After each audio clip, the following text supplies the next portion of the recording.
à ceux qui nous rejoignent pour cette deuxième journée d'Emerging Valley. On vient d'avoir une première plénière très riche sur le feedback et les leçons de résilience des incubateurs africains et européens à travers l'initiative Africa Europe Innovation Partnership. Et maintenant, la parole elle est aux startups. Et nous avons la chance, les startups et les investisseurs, ceux qui accompagnent les startups. Mais je dis les startups parce que nous avons la chance d'avoir deux acteurs de terrain de haut niveau, à commencer par Eric Cashman. Hello Eric, you're with us from Nairobi. Eric, il est inutile de présenter Eric Cashman. Eric Cashman, c'est, outre le fait que ce soit un ami personnel, c'est surtout quelqu'un qui a créé le iHub, qui a créé Ushaidi, qui est aujourd'hui à la tête de Brick. Et tous les trois sont des innovations qui ont absolument transformer le visage de l'Afrique numérique. Et Eric est quelqu'un qui est extrêmement respecté, non seulement sur le continent, mais au niveau global, pour sa contribution à la tech africaine. Et lorsque je vais à Nairobi, je vais souvent voir ses équipes. J'ai vu comment ils installent Brick, et tu vas nous détailler le modèle. Et c'est vraiment un plaisir, un honneur de t'avoir avec nous, Eric Ashman. Nous avons aussi Olivier Furdel. Olivier qui est lui aussi un ami, mais c'est d'abord avant tout le cofondateur de Teranga Capital, acteur pionnier du venture capital au Sénégal, avec Omar Cissé. Et Olivier, tu vas aussi nous parler de comment, avec ton point de vue investisseur, tu accompagnes, tu accélères aussi, tu as protégé les startups, notamment dans ton portefeuille. Et c'est toujours un plaisir de t'avoir avec nous. Et nous avons enfin Fatima Sarr, qui est la fondatrice de l'Atelier des Génies, qui est une start-upeuse sénégalaise dans les EdTech, qui est aussi une ancienne lauréate du Social Inclusive Business Camp et qui, là, elle aussi, va nous partager, chère Fatima, quelle a été ton expérience, comment est-ce que tu as traversé cette crise sanitaire et comment tu es aujourd'hui en train de réaliser ton scale-up. Je vais commencer d'abord par poser la première question à toi, Fatima. On voit que à l'aune de la Covid, beaucoup de startups africaines ont pivoté leur modèle économique. D'autres, au contraire, cette Covid leur a permis d'accélérer leur transformation digitale. Quel a été ton cas ? Quelle a été ta situation face à la pandémie ? Est-ce que ça a été plutôt un accélérateur ou ça a été véritablement un frein ?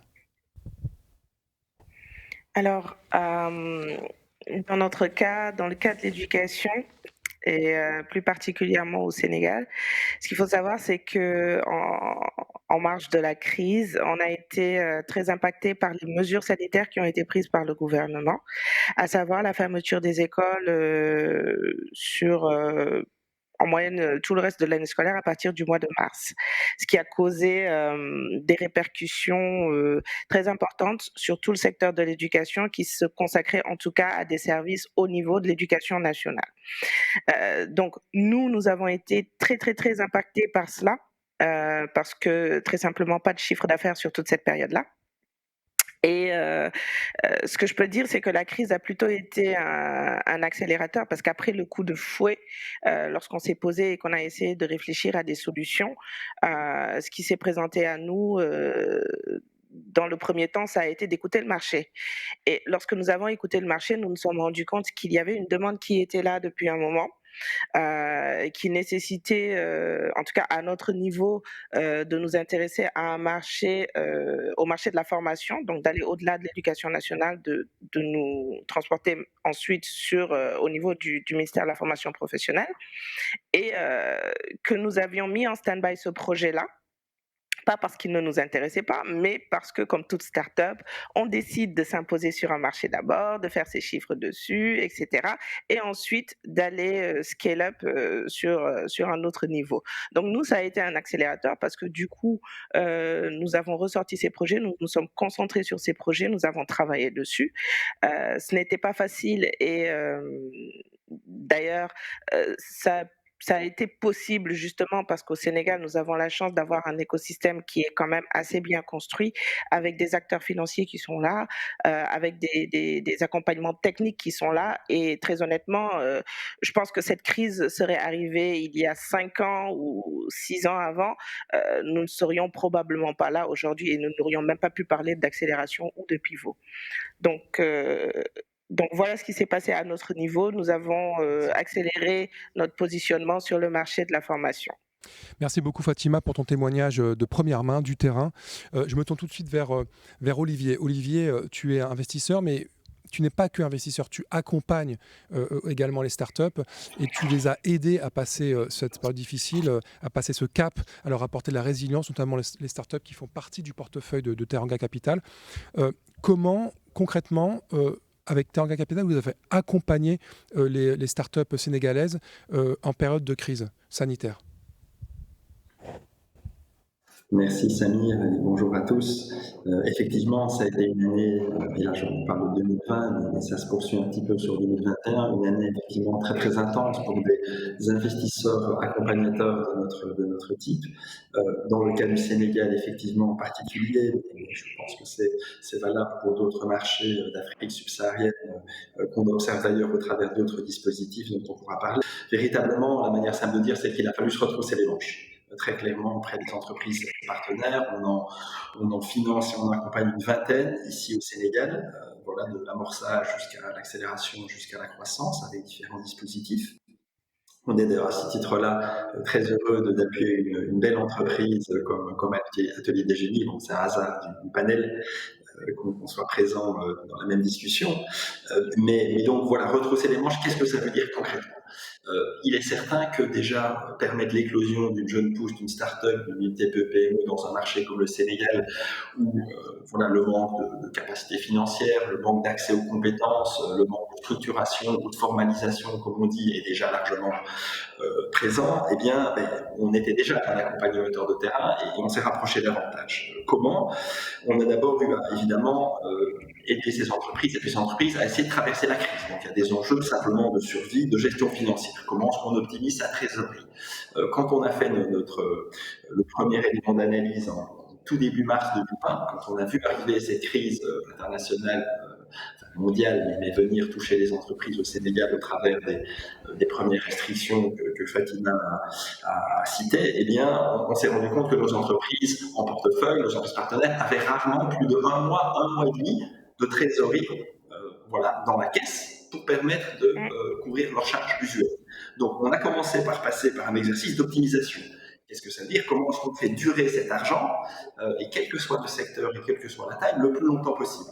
Donc ça veut dire regarder en interne est-ce qu'il y a moyen d'économiser ou de reporter. Ça veut dire qu'il faut négocier avec ses fournisseurs, avec potentiellement l'État, puisqu'on parle sur le sujet de la formalisation, et enfin des impacts, la question de la formalisation est importante. Donc on a eu très concrètement à écrire avec ces entreprises pour, on va dire, sensibiliser par exemple les autorités fiscales au fait que certains types d'impôts n'allaient pas pouvoir être payés tout de suite ou en temps voulu, alors que justement, dans certains secteurs, eh bien, la baisse d'activité pouvait être très flagrante. Bien sûr, dans d'autres, il n'y a pas eu de problème. Donc, ces éléments d'optimisation ont complètement eu lieu. On a ensuite travaillé auprès, et de nouveau c'est un appui, ce n'est pas à la place des promoteurs, promotrices, et comme Fatima l'a mentionné aussi, dans la revue stratégique finalement, qu'est-ce qui fait, comment est-ce qu'on s'adapte à cette crise ? Parfois, nos entreprises partenaires étaient touchés dans leur marché, voilà, donc la demande, les clients étaient là, ils ne sont plus là, plus disponibles, comment on fait ? On trouve d'autres clients, d'autres canaux de distribution, d'autres manières de leur offrir des produits et des services adaptés, c'est certainement des pivots. Parfois, c'est le cœur de l'activité. Quand on prend une PME de production agroalimentaire au Sénégal ou dans un pays comme celui-là, on peut bien imaginer qu'il y a des risques même juste sanitaires. Donc, il y a des questions d'organisation du travail qui sont importantes à revoir. On les a appuyés directement et indirectement à ça. Et puis ensuite, et bien sûr, il y a toute la question des approvisionnements. Lorsqu'on est une entreprise, par exemple, une entreprise dans notre portefeuille, une PME qui se développait sur de la vente directe en utilisant des vélos, et des vélos notamment qui venaient de ces vélos, par exemple, ils ont mis beaucoup plus de temps à venir parce que les frontières ont été fermées. Comment on s'adapte à ça ? On va chercher autre chose. Donc, vraiment travailler là-dessus. Et enfin, il n'en est moindre, évidemment, un accompagnement financier.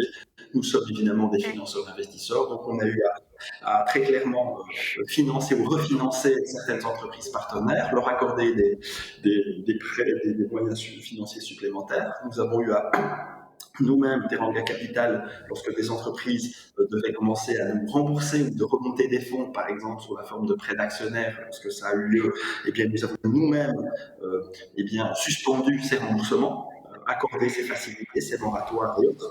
Et bien sûr, nous avons également facilité des levées externes. On a mobilisé l'écosystème pour pouvoir trouver d'autres accompagnateurs financiers qui viennent appuyer sur l'entreprise en complément de ce que nous faisions déjà. Merci beaucoup Olivier, merci pour ce témoignage très concret. On est vraiment là dans quelque chose d'extrêmement précis et de concret. Merci beaucoup Olivier avec ce regard très précieux. Eric, with BRIC, you know that connectivity, infrastructure, lack of safety net, the crisis has highlighted a huge gap. The COVID has highlighted a huge gap between the connected and the unconnected world, especially in East Africa and in Kenya, where you're operating a BRIC. And this has an impact on the ecosystem. How to overcome these multiple difficulties, and how do you help communities to become more resilient with the solution you are distributing, the connectivity in the Matatus for the poor communities with BRIC? How do you help communities to become more resilient on the ground?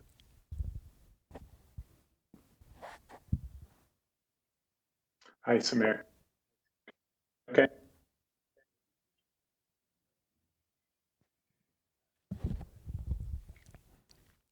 Can you hear me, Eric? I seem to be a little bit of... Yes. Okay. It's somewhat ironic that I'm having...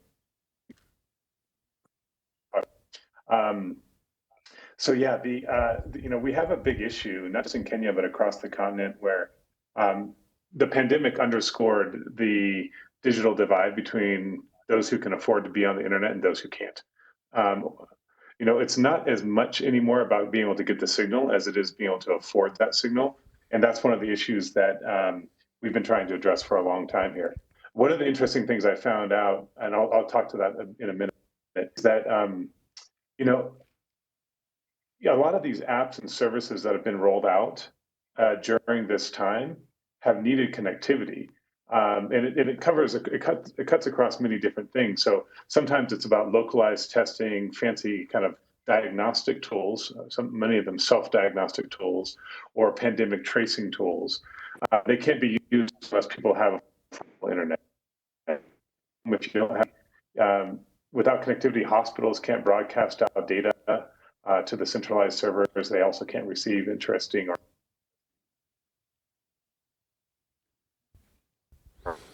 so they weren't in. Come back in, there was no way to distribute that content, even if the Ministry of Education had digital content. And then businesses were shut.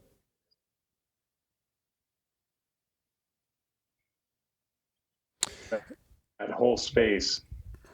Can you hear me okay, Samir? Yes. Okay, so we looked at that whole space and we're saying, okay, well, how can we solve for that affordability layer of the internet? Well, we've been doing that for years. And the question is then, how do you make it more widespread? If you remember, during the beginning of the pandemic, all the vehicles were taken off the road. Well, a lot of our network sits in the buses and the top of the connectivity of buildings or neighborhood or place like that. And that was a big help. But then what we did is finally by the end of last year, everything moved.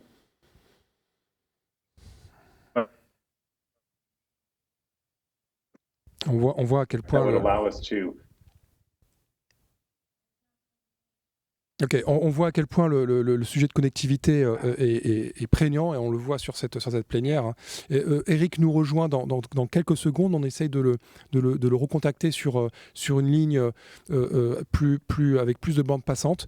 Et je reviens tout de suite et on retrouve Eric juste après. Il va nous expliquer comment, justement, et on voit l'exemple concret, on voit là, ça ne s'invente pas, c'est les difficultés de connectivité sur le terrain. Et avec sa solution, comment est-ce qu'il installe des modems dans les Matatus pour permettre aux populations de se connecter gratuitement. Je reviens vers toi, Fatima Sarr. En tant qu'entrepreneuse sociale, en tant que start-up sur le terrain qui agit pour l'éducation, quels sont tes besoins en accompagnement, et je dirais même quel type de projet projets publics, projets privés, ou quels modèles peuvent être pertinents pour ta start-up? Alors, en termes d'accompagnement, je parlerai, d'un point de vue plutôt général. Je profiterai de cette occasion pour parler d'un point de vue plus général que centré sur, Atelier des Génies même, parce que finalement on a les mêmes problématiques. Le premier souci, c'est le souci financier parce que comme l'a souligné Olivier, pour les petites entreprises, comme les nôtres, qui très souvent ont été frappées par la crise alors qu'elles amorçaient leur phase de croissance, leur phase d'investissement, et autres. Le problème financier s'est vraiment posé parce que, très simplement, on avait effectivement, hem souvent moins d'un mois de trésorerie disponible et que cette crise, avant tout, il va falloir la financer, que les pivots vont devoir être financés, que les relances vont devoir être financées. Donc, en marge de ce problème de financement, la crise a aussi accéléré tout un autre type de problématique qu'on n'aurait peut-être pas rencontré dans notre cursus classique de développement d'une entreprise. Je pense à des problématiques de ressources humaines, de gestion de ressources humaines qui se posent ressources humaines dans cette période de crise. On continue à mobiliser, à les garder engagés quand on sait que l'engagement des ressources humaines est quelque chose de très important dans les startups. Euh, on a dû faire face à des problématiques de comptabilité, de gestion financière, en marge de l'optimisation d'une trésorerie. Bon, ça, on a un peu l'habitude de jongler avec de l'optimisation de trésorerie, mais qu'est-ce qu'on fait avec de la gestion de trésorerie de crise? Comment on gère cette trésorerie de crise? Comment on gère de la stratégie, de la planification dans un monde qui est complètement VUCA, dans un monde où, moi, je vous donne un exemple, on a arrêté de faire du prévisionnel sur l'année, c'est-à-dire le budget aujourd'hui n'a absolument aucun sens pour nous. On est obligé de travailler sur des périodes très courtes, par exemple de réévaluer tout sur des trimestres, parfois même sur des mois, par manque de visibilité, parce qu'on dépend de politiques, de mesures qui sont là, et ensuite des répercussions qui viennent sur le marché. Donc, et pendant tout ce temps-là, il faut continuer à maintenir l'activité. Donc, un accompagnement techniques qui permettent aux dirigeants d'entreprise, aux ressources humaines de passer à travers cette crise et de monter très rapidement en compétences sur ces gestions de problèmes qui sont directement liés à la crise. Donc ça aussi, c'est un gros besoin qui est là. En termes de projets publics, privés et des modèles, alors moi je défends l'idée que oui, il faut s'inspirer de modèles performants ailleurs, mais qu'il faut surtout pas importer des modèles parce que nos marchés sont beaucoup trop variables, nos marchés sont trop différents. Ma manière de vendre mon produit à Dakar est complètement différente de ma manière de vendre mon produit à Saint-Louis. Ça reste dans le Sénégal. Alors je ne parle même pas de ma manière de vendre mon produit au Ghana, au Cameroun, etc. Donc je pense que quand on parle d'Afrique, parler d'un modèle type serait assez dangereux, qu'il faut s'inspirer de bonnes pratiques et autres, mais qu'ensuite, il faut toujours faire ce travail d'adaptation pour qu'il colle à la réalité du marché et qu'on maintienne toujours cette proposition de Merci. valeur qui est très importante dans tout ce qu'on fait. Merci beaucoup Fatima, merci Fatima Sarr. Je me tourne vers toi Olivier et je crois qu'on a retrouvé Eric. Donc c'est Eric qui aura le mot de la fin, qui va conclure. Olivier, donc vous accompagnez, vous avez très bien décrit plusieurs startups sénégalaises, lesquelles selon toi sont le plus à même de passer à l'échelle et quelque part de devenir les prochaines, je ne vais pas dire les licornes, mais les prochaines PME génératrices de centaines d'emplois à impact et génératrices d'impact, des multiplicateurs sur le terrain? Oui, effectivement, c'est une question qu'on nous pose souvent et qu'on se pose nous-mêmes. Alors, je vais faire cette réponse en deux parties. Donc, effectivement, sous l'angle de l'emploi, d'abord parler de certaines PME dans des secteurs traditionnels et pas complètement digitaux, puis ensuite parler du digital. Donc, au niveau des PME qu'on accompagne effectivement ici au Sénégal, je crois qu'on peut noter tant en matière de résilience qu'en potentiel de développement et donc d'impact, des entreprises dans le secteur de la transformation agricole. Véritablement, on a un appel de marché tant localement, voilà, classe moyenne émergente, on a l'habitude de dire modification ou évolution des habitudes de consommation, notamment vers les achats en supermarché, évidemment, et de ce fait-là, eh bien, développement de produits de qualité pour ce type de consommateurs, de clientèle, bien sûr au Sénégal, mais potentiellement à l'exportation. Et donc, on a des entreprises vraiment qui sont très aguerries dans ce domaine-là, qui transforment des matières premières locales. Ça peut être, voilà, bien sûr, ça va de l'aviculture à des céréales locales, à d'autres types de choses, des crèmes glacées, des jus, etc. Donc, on a plusieurs entreprises dans notre portefeuille qui font ça de manière très qualitative, en valorisant les matières premières ou les savoir-faire locaux, en utilisant une main-d'œuvre évidemment locale et qui a tendance à croître tant en nombre, parce que plus on produit, plus on emploie, dans la plupart du temps, il n'y a pas une mécanisation nécessairement très poussée, donc c'est porteur d'emploi, mais aussi plus qualifié. Et ça touche à un aspect où évidemment, cette crise nous a montré la nécessité d'acquérir les compétences et de manière plus large pour cette entreprise. Donc on est quantitatif et qualitatif là-dessus, sur l'emploi, et bien sûr, lorsqu'on vend et lorsqu'on va vendre au Sénégal et au-delà, dans la sous-région, par exemple, zone d'Afrique de l'Ouest, et qu'on va exporter, bon, ben voilà, on va effectivement, d'une certaine manière, même si c'est à un niveau très micro, contribuer à une balance commerciale positive pour un pays comme le Sénégal, et dès lors, ce sont aussi des impacts. Donc, nous pensons que certaines entreprises, et nous voyons ça d'ailleurs sur des entreprises de taille intermédiaire, pas celles que nous accompagnons, mais des entreprises au Sénégal comme la laiterie du Berger, comme voilà, d'autres entreprises qui sont vraiment devenues des grosses PME et qui ont des potentiels voilà, de passage à l'échelle, d'exportation, de croissance internationale, bien sûr dans des modèles très adaptés. Alors, on n'oublie pas le digital, évidemment. Le digital a cette promesse, et nous voyons ça effectivement au quotidien. Le digital permet effectivement de dépasser les frontières et d'avoir un élément de scalability, un passage à l'échelle qui est fort. Et là aussi, nous voyons effectivement dans des exemples, et on a d'ailleurs, nous appuyons un programme sponsorisé par l'Agence française de développement Digital Africa, qui est l'accélération technologie pour le citer, qui investit dans différents pays. Et là, on voit par exemple qu'à l'image de ce que fait Fatima avec Atelier des Génies, dans l'EdTech, il y a un gros potentiel de passer à l'échelle, de scale-up, etc. Chaque fois, certes, avec des modèles adaptés, affinés selon les marchés, mais quand même. Et voilà, on a financé une entreprise, Saina, voilà, à Madagascar, qui développe effectivement certains types d'outils de e-learning et qui est une plateforme de rencontre entre voilà, formateurs et besoin de formation. Donc, ce type de modèle EdTech, très certainement, on les voit beaucoup. Tout ce qui va être aussi, on voit une émergence d'entreprises, de start-up, donc tech, qui apportent des services, des produits, des services de digitalisation de petites entreprises locales. Alors ça va de là, et on en a appuyé certaines, ça va de la digitalisation d'un parcours d'un commerçant informel, donc de terrain, des outils de suivi de force de vente ou de force technique, ça va des outils par exemple, logiciels de comptabilité, mais très local, très adapté, donc en modèle SaaS. Donc on est vraiment bien sur des business models et des produits tech sur lesquels on pense qu'il y a un gros potentiel d'adoption et de scale-up.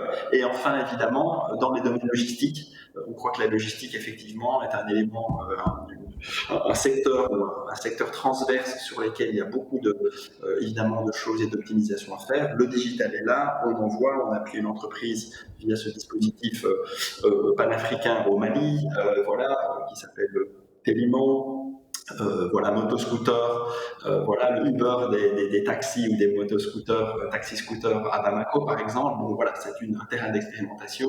Il y a des potentialités de scale-up. Une fois que ça marche sur un ou plusieurs marchés, on peut penser au reste. Donc, on est très positif là-dessus. Néanmoins, on reste tout à fait aussi prudent.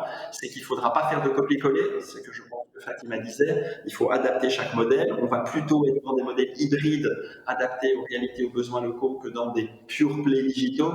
Et donc certainement, voilà, comprenons aussi que la mise en place de ces modèles, même s'ils ont beaucoup de potentiel voilà, de croissance et d'impact, ça va prendre du temps. Donc ça demande également un regard patient, un regard d'innovation, un regard d'expérimentation sur ce type de projet sur lesquels nous sommes très, très optimistes.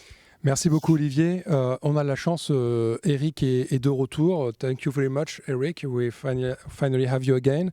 Your insights are very precious. We know that with Brick you are scaling very fast. You are connecting millions of people, not only in Kenya but now also in Rwanda and in Congo, the Democratic Republic of Congo.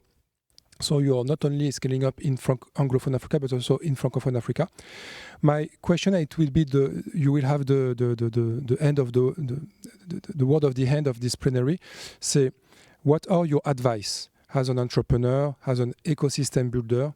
What are your advice for the startups, African startups, the African tech ecosystem to become more resilient based on your experience at Brick, based on what you have been through, and especially in the wake of the COVID-19 pandemic?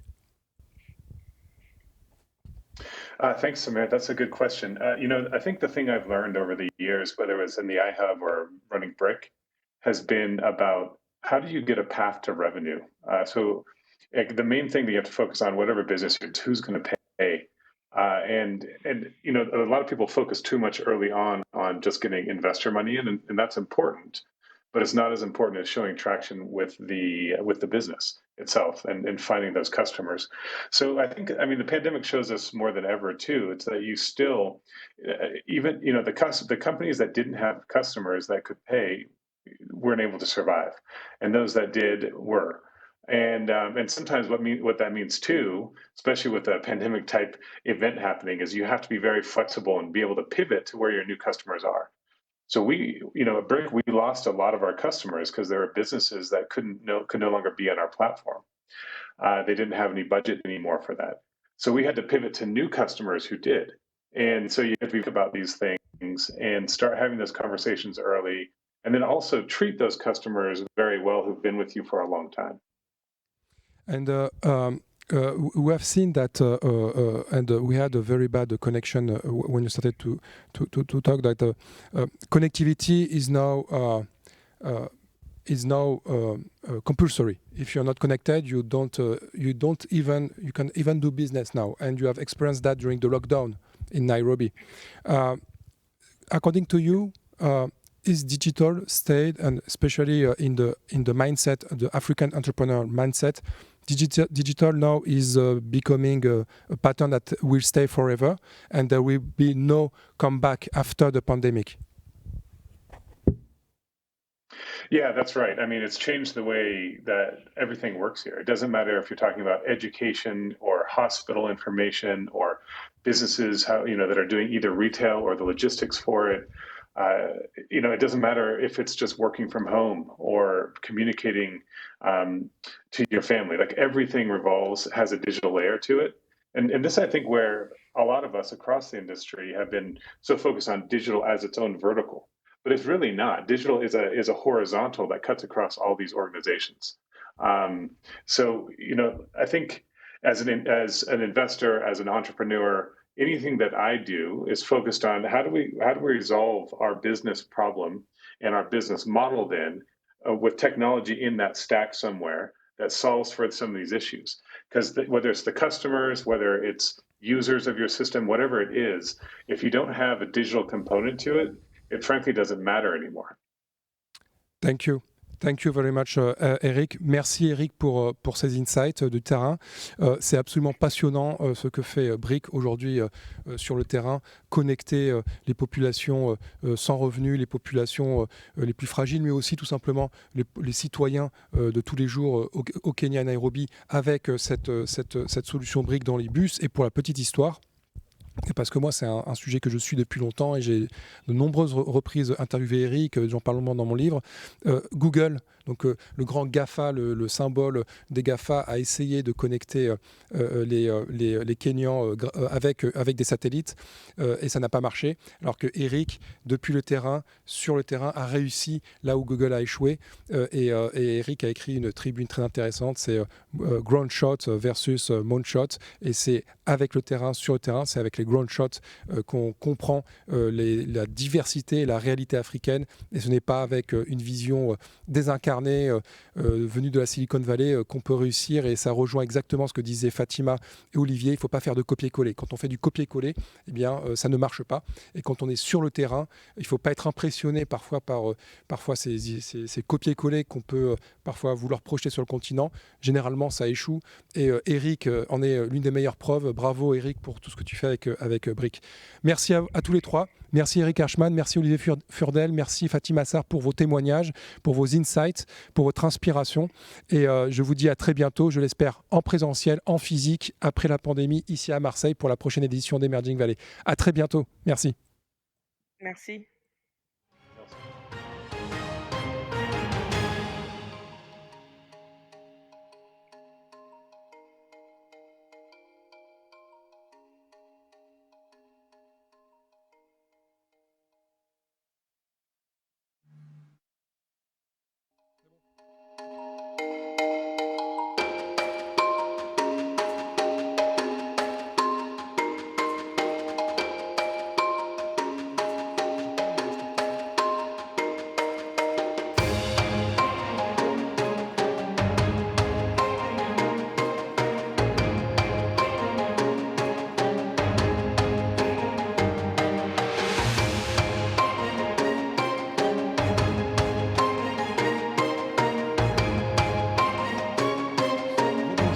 Se poursuit à Emerging Valley Online Edition et vous avez assisté à la plénière sur les incubateurs de résilience.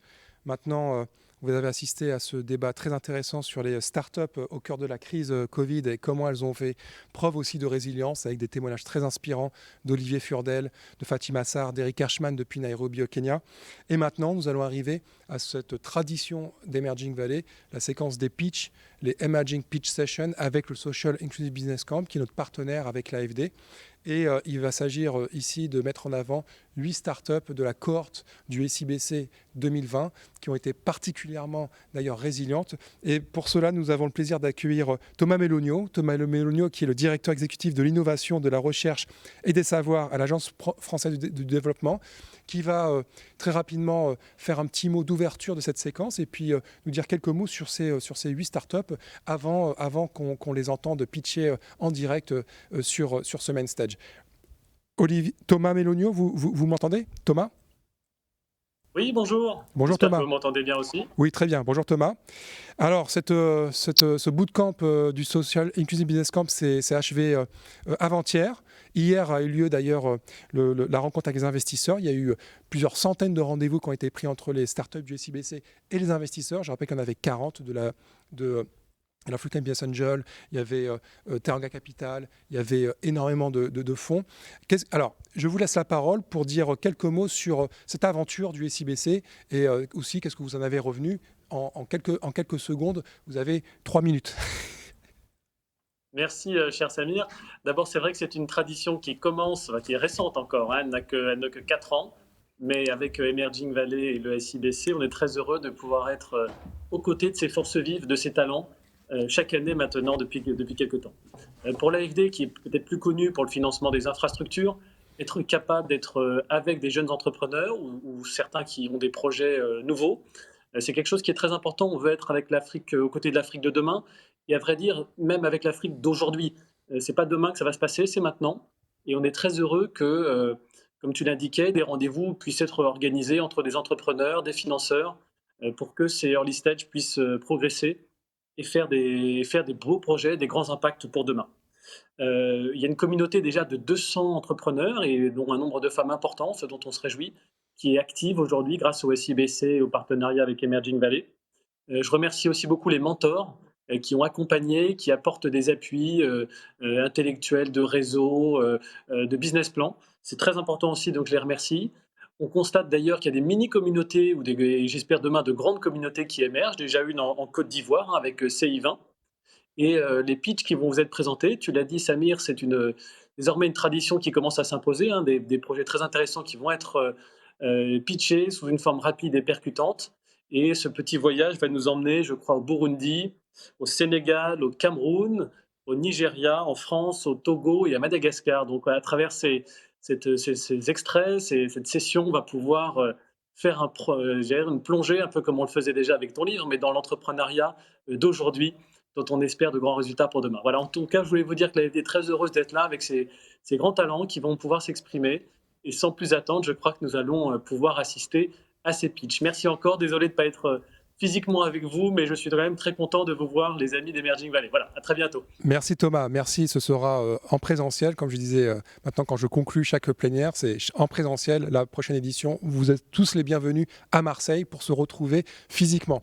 Merci Thomas. Donc effectivement, ça va être 8 pitchs du SIBC, des pitchs de la résilience qui vont donner un peu aussi la mesure de la diversité de ce programme et dont je remercie d'ailleurs les partenaires, l'AFD, le campus de Marseille, IEP, African Manager et le Scale Changer, ainsi que Startup-Brix, qui sont les partenaires du Social Inclusive Business Camp avec Emerging Valley. Et maintenant, je vous propose de découvrir cette séquence, les pitchs de la résilience du Social Inclusive Business Camp. C'est parti.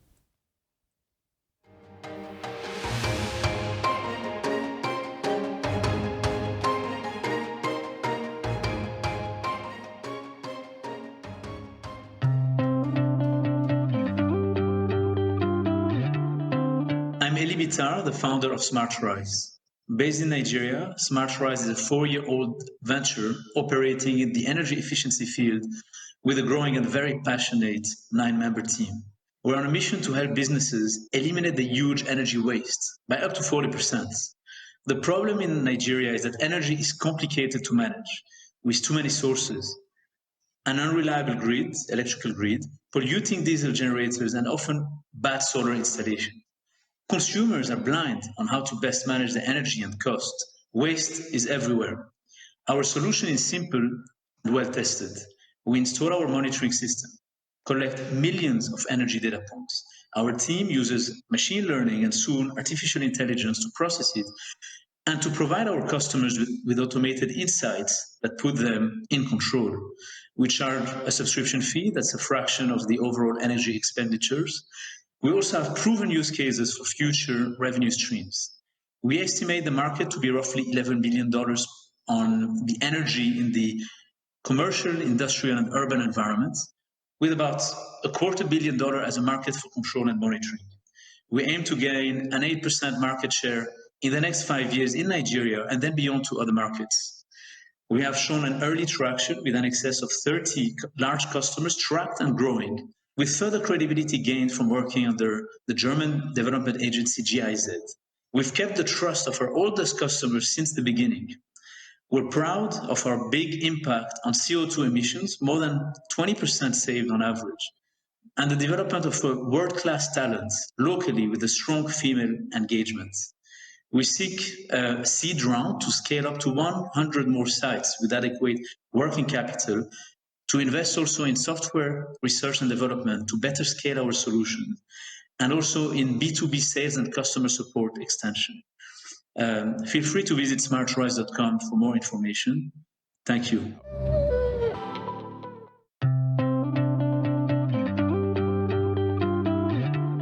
Je suis Anita Amewi Gamado, promotrice de l'entreprise agroalimentaire UPEC-DC, spécialisée dans la transformation de la noix de coco en huile naturelle, bio et riche en vertus, présentée sous 2 formes, à savoir pressée à froid et pressée à chaud. Au-delà de la transformation, nous accompagnons la promotion et la structuration de la filière noix de coco pour assurer l'amélioration de sa production et de sa qualité, afin de répondre de manière appropriée à la demande croissante et exigeante des consommateurs, aussi bien au niveau national qu'international.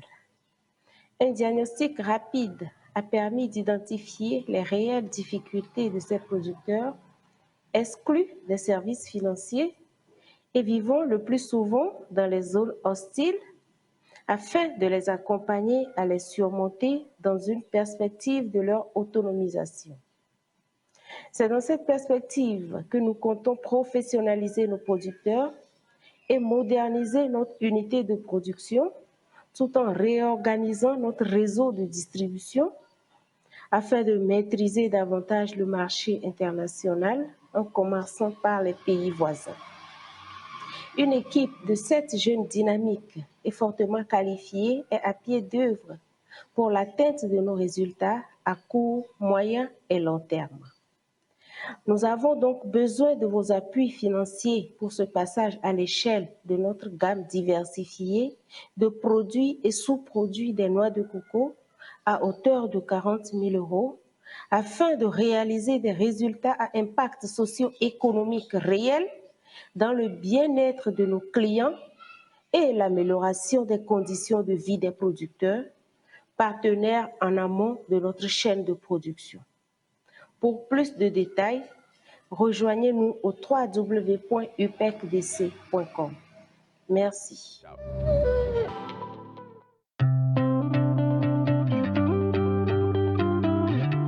Bonjour, je m'appelle Thomas Gajan et je suis directeur général de la société Swiss Freshwater. Swiss Freshwater a été créée en 2008. En 10 ans, nous avons produit et vendu plus de 185 millions de litres d'eau. Notre équipe compte aujourd'hui 20 personnes basées principalement au Sénégal pour y construire l'offre de franchise et en Suisse où nous produisons les machines. En Afrique subsaharienne, seuls 24% de la population a accès à une source sûre d'eau potable. L'eau en bouteille, même en bonbonne, reste très chère. L'eau filtrée et les sachets plastiques sont chers, polluants et d'une qualité douteuse. Enfin, l'eau du robinet est bon marché, mais pas toujours disponible et d'une qualité variable. Notre mission est donc de fournir aux populations d'Afrique de l'Ouest et centrale une alternative de qualité à prix abordable. Nous proposons donc une offre de franchise à des entrepreneurs privés qui souhaitent investir dans un kiosque à eau et commercialiser l'eau aux populations de leur quartier à un tarif au moins 3 fois plus abordable que l'eau minérale la moins chère du marché. Notre solution est composée de 3 produits. Des unités de traitement de l'eau communicantes et équipées de 4 étages de filtration, une plateforme web permettant le suivi à distance technique des machines et de l'activité commerciale des kiosques à eau franchisés, et enfin une offre de franchise complète permettant l'accès à une marque Swiss Freshwater et le savoir-faire.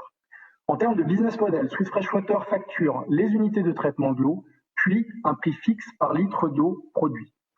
Au Sénégal, nous visons 5% de la part du marché urbain accessible d'ici 2025, soit 350 000 personnes, sachant que nous disposons déjà de près de 100 000 consommateurs réguliers. Dans le reste de l'Afrique de l'Ouest et centrale, nous visons également en priorité les zones urbaines et périurbaines. Côté impact, Swiss Freshwater a créé fin 2020 plus de 400 emplois durables, décents et inclusifs. En 2025, nous aurons créé plus de 4 000 emplois directs et à minima 1,5 million de bénéficiaires dans 5 pays. En 2021, nos priorités sont le développement du chiffre d'affaires au Sénégal et en Côte d'Ivoire, la consolidation de notre offre de franchise et la mise en place de partenariats financiers. Pour cela, notre besoin de financement s'élèvera fin 2021 à 2 millions d'euros, devant nous conduire à un break-even courant 2024.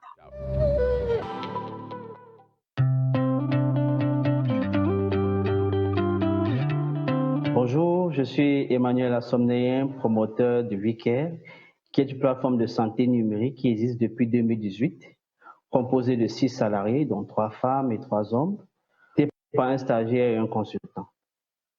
La problématique liée à l'accès à l'information médicale a toujours été une gangrène pour la population et pour le corps médical en Afrique subsaharienne. Nombreux sont les victimes pré-maladie qui ont perdu la vie faute d'informations liées à leur mal. Mon père est décédé en 2015 parce que le médecin n'a pas pu avoir la bonne information pour le prendre en charge rapidement. D'où donc la nécessité de la mise en place d'un système sécurisé de vulgarisation de l'information médicale dédié à diverses cibles, malades, corps médical, institutions, chercheurs. Avec WeCare, nous en avons fait notre cheval de bataille en proposant une plateforme révolutionnaire qui vise à collecter, à travers son canal digital, analyser grâce à une intelligence artificielle, stocker et faciliter l'accès aux informations médicales, ceci favorisant une rapide prise de décision et une meilleure prise en charge des patients. Nous gagnons de l'argent de 2 manières, par les abonnements des utilisateurs. Si toutefois un utilisateur ne veut pas ou ne peut pas payer son abonnement, de la publicité lui sera proposée et par les commissions sur les médecins. Au Cameroun, le marché potentiel est de 30 millions d'euros uniquement sur les hommes et les femmes de 18 à 40 ans. Depuis que nous avons lancé WeCare, c'est plus de 50 000 personnes touchées, 3 500 consultations à distance effectuées 10 000 consultations en présentiel et des conseils de santé prodigués dans le forum. Actuellement, nous sommes présents à Yaoundé, Douala, Bafoussam et nous aimerons nous déployer dans le reste du pays. Pour cela, nous avons besoin de 300 000 € en capital. Merci.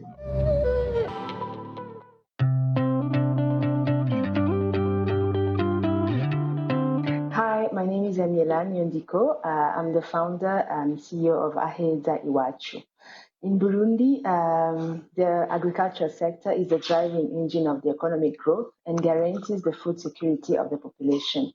But as the food production increases, so does the waste generated from food and crops. Unfortunately, as in many countries of Africa, Burundi, the waste regulation is not well regulated, hence it leads to a continuous environmental degradation.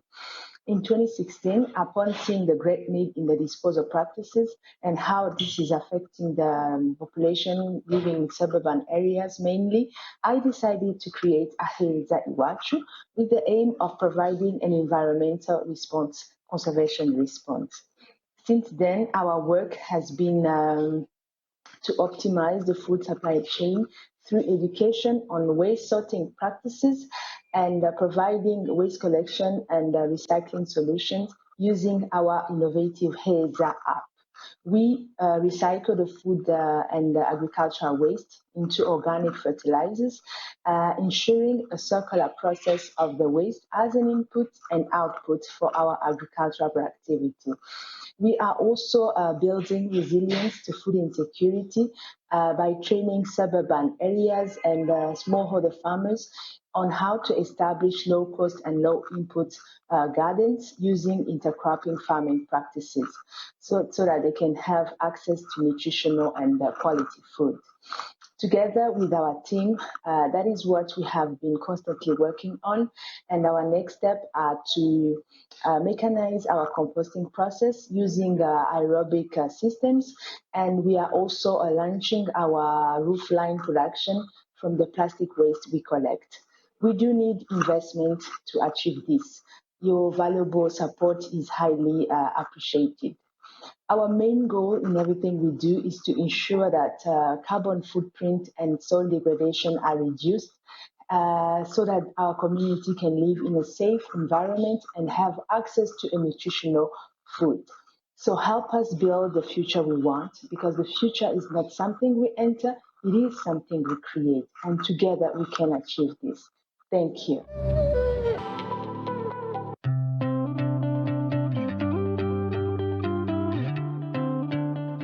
Bonjour, je m'appelle Julio, je suis le directeur de FAD.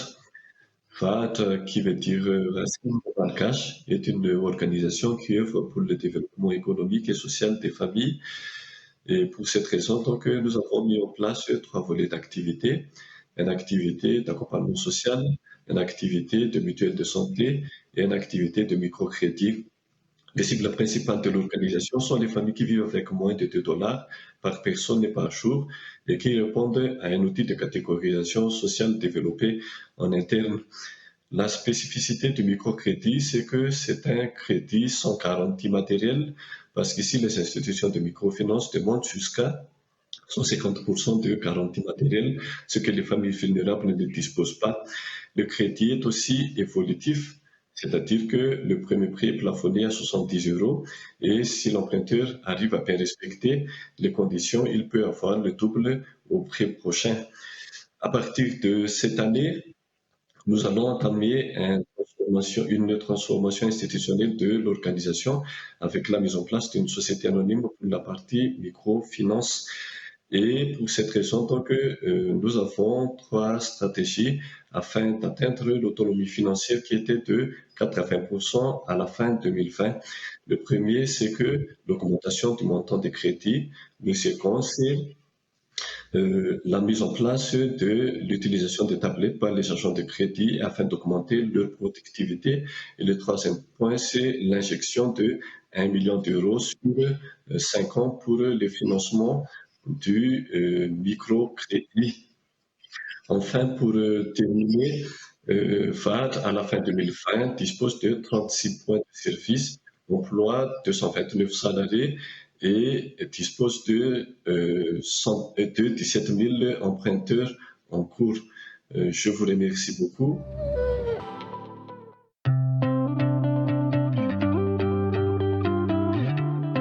Bonjour, je ne mange pas de piment, mais je mange du fruital. Voici ce que me rapportent souvent des consommateurs conquis.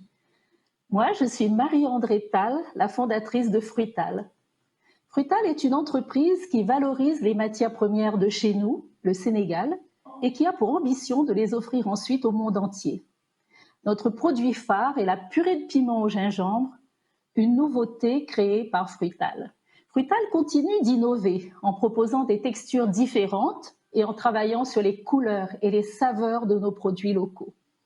En plus de notre gamme de sauces et purées de piment, Fruital développe des produits sucrés avec des confitures et des sirops à base de mangue, de gingembre, de fruits du baobab, de bissap, de tamarin et de quinquiliba. Depuis sa création en 2005, Fruital conduit une mission sociale et s'engage auprès des producteurs sénégalais en leur assurant des débouchés et en créant des emplois. Notre politique consiste à acheter nos matières premières à un juste prix en privilégiant les productrices. Fruital, c'est en effet une affaire de femmes. Je suis épaulée par mes associés Laure et Absa, notre responsable de production Stéphanie et une dynamique équipe féminine à 95%. Fruital cible bien sûr le marché sénégalais, mais nous souhaitons renforcer notre position à l'international. Pour ce faire, nous ne cesserons de miser sur la créativité pour garder une longueur d'avance sur la concurrence. Fruital est né de mon expérience dans l'agroalimentaire et de mon désir d'entreprendre. Mais aujourd'hui, Fruital doit impérativement passer à une échelle supérieure pour satisfaire la demande, pour améliorer sa compétitivité, pour continuer à créer des emplois stables et pour se déployer. Mon objectif est de réaliser un chiffre d'affaires d'1 milliard de francs CFA à moyen terme. Notre projet est de construire une usine industrielle et ainsi de multiplier par 5 notre capacité de production. Pour la mise en œuvre de ce projet d'envergure, nous recherchons des partenaires financiers et commerciaux. Merci.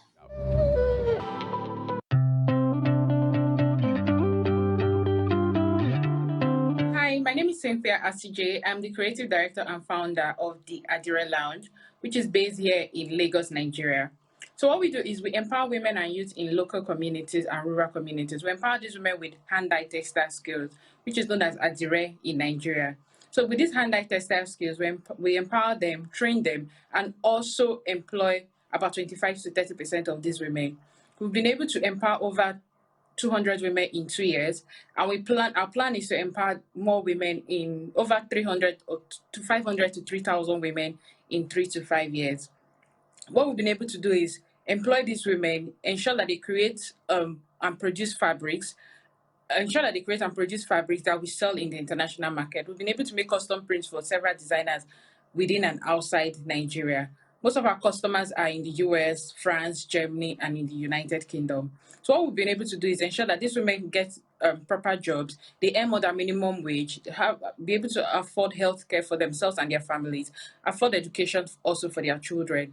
If anyone would like to partner with us with this, so we're looking at NGOs, we're looking at investors, we're also looking at funding partners who would also like to come aboard with us in this journey.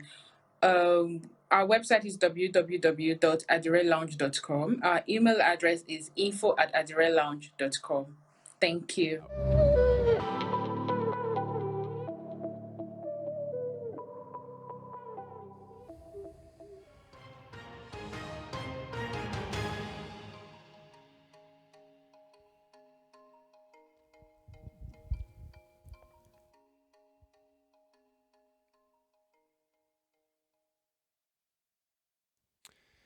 Merci à tous. Et merci aux startups du SIBC pour ces pitchs, pour cette inspiration, pour ce regain d'énergie qu'elles nous ont apporté à travers leurs solutions. Bravo à elles, bravo pour leur parcours.